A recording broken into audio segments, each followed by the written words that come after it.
guys. Welcome back. Today we're finally going to be talking about what it means to be a Leo rising. I'm still unclear where I should be looking with this camera, but I'm just gonna go back and forth and see what works. So the rising sign, I do this little spiel at the beginning of every rising sign video. It basically affects your first impression, the way that other people perceive you, and just in general, how you go about your day-to-day life.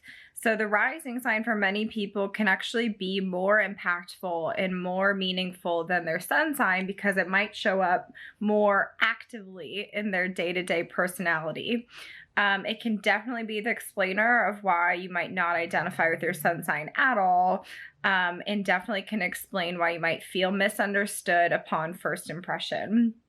The part of the chart that it affects is it basically defines the ruler of your chart, and it also is going to explain the sign at dawn on it is literally the sign at dawn on the eastern horizon at the moment that you were born. So for anyone who's looking up their rising sign, this is going to be based on the time that you were born to try to get as accurate of a time as possible. But moving on, Leo rising. This is basically one of the most outgoing, bold, and sort of light rising signs you could have. So for anyone who is Leo rising, this means that your chart is quite literally ruled by the sun. So you guys can kind of infer how that would affect someone's personality. It's going to make you seem like you have a bright disposition.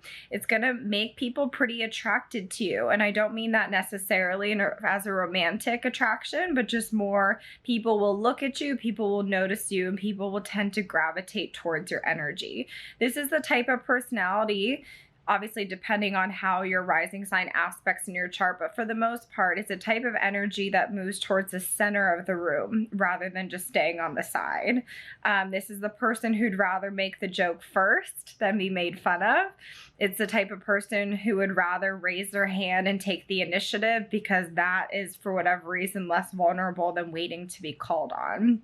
So, the deeper meaning behind any rising sign, which is what I tend to ask my clients to think about, is why did I have to learn to be that way? Because I think when you Google a rising sign, some of the most commonly things that are said about is that it's a coping mechanism or even a mask.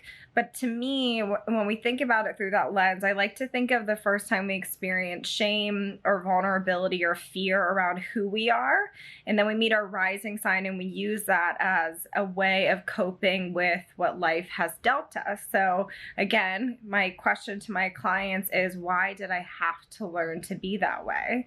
So for a Leo rising, why was it helpful or impactful or necessary for you to be a strong, bold, and bright presence in your family of origin or in the school that you grew up in and the people that you grew up around? So very often these people can tell stories of being the class clown, and that was their way of warding off bullying, is that as long as they were louder and as long as they were intentionally drawing attention to themselves, that was a lot less scary than having some unwanted attention drawn towards them. In other people's cases, they tell a story of being able to get their parents' attention by being loud and being funny and being sort of like the ham, so to speak, of the family. And let's say you had parents who were slightly distracted or busy, the Leo rising can be a really great tool for sort of making sure that you're getting your needs met. The way that it can affect appearance has less so to do with physical traits so much as it has to do with the way that this person might be prone to dressing and the colors that they might be gravitating towards. So Leo rising, just being kind of associated with a performer, it can peacock when it wants to, not every day, but when the moment strikes. They might be more prone to bright colors or something that is just going to make people turn around and notice them. Versus the Virgo rising, which I just covered in my last video. That's going to be the ultimate goal of the Virgo rising, is so no one looks at you. And so Leo rising, again, this idea of as long as I'm choosing to have that attention, that it's welcome and it's wanted. So that will drastically affect how they decide to dress every morning, how they like to present themselves in group situations. Just like a Leo sun, however, since it has sort of this egoic presence, it doesn't mean that these people are infallible, that they have no insecurities. Especially when you're a Leo rising, there's a huge level of vulnerability with how much you are being seen in the public space. So these people can actually have great insecurities around rejection, around failure, and around people seeing their mistakes, because they might in some way, shape, or form always feel like they're on stage. I think that's probably the most concise way to describe how it feels to be a Leo rising, is this idea of like, my life is a movie, I'm always on tape, and people are watching when I'm doing amazing, and that's awesome, but people are also watching for when I trip and fall, and that can be super scary, obviously.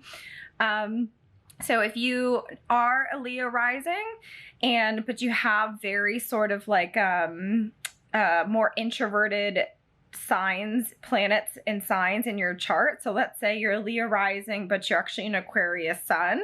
That when those two oppose each other, that's the outsides not matching the insides. Aquarius is too cool to want attention. Aquarius actually really wants to sort of be a loner and on its own, even though it does like people, it tends to want to do its own thing. And so that's when you might come across as being super bold and confident and also wanting other people's approval, but your secret self is that you really just want to do your own thing. You don't really give a fuck about getting approval from anyone. And so depending on the rest of your chart, as I'm describing this for you, this may feel super true for you, or it might feel a bit like your Achilles heel, where you're like, I know that that's true about me, but it's not necessarily authentically who I am. So look in your chart for what is aspecting your rising sign. If there are squares or oppositions coming out of it, that's when your rising sign can cause you a little bit more difficulty. But if you have trines or sextiles coming out of it, that's when this can be a super positive part of your personality. Regardless, though, I never like to think of things in black and white, good or bad terms. Being a Leo rising is extremely attractive, magnetic. It can create some of the most amazing performers that the world has. So if you yourself are a Leo rising, I would love for you to ask yourself, how can this part of my personality be seen in the public, and how can it benefit other people? Because we need performers. We need people who are willing enough to put themselves out there so that we can see ourselves in them. So if you have any questions or comments, you can comment below. And if you don't already, you can follow me on Instagram for more information about what it means to be a Leo rising, and also get your horoscopes and your mantras. And that's at Nadine Jane Astrology _astrology. So anyways, next up is going to be Cancer rising. So I will be posting that next Sunday at 5 p.m. Eastern Standard Time. All right. Bye, everyone.